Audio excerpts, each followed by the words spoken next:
Salam dayı, salam. Yorulmuyorsun. Sağ ol dayı.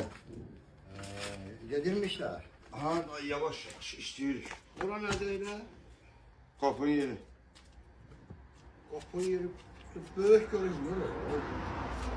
Değil mi? Demire kapı koyup mallara yok. Kapı bizim de o boyda. Kapını ölçüp koymuşum. O boyda o önünde kapı var bende. Da sen orada kapı koymuşsun bir kapı Ha, kapı. ha. Ben o ölçüp koymuşum. Ha o bu boydadır. Sarımsı anca sanma. Allah hakkı ölçmüşüm. Dayı ölçüp koymuşum. Heyran ağacın. Ha bu 1 metre değil. Hatta ben onu heyran ölçmemişim. Ne görürsün sen? Belə. 1 metre 80. Ha sen ben sarımsı da. Niye? Ha vallahi bu bozulmuştu. Bu gəlir. Bunlara ne hadan az kaldı. Ha köndelen koysan kapına.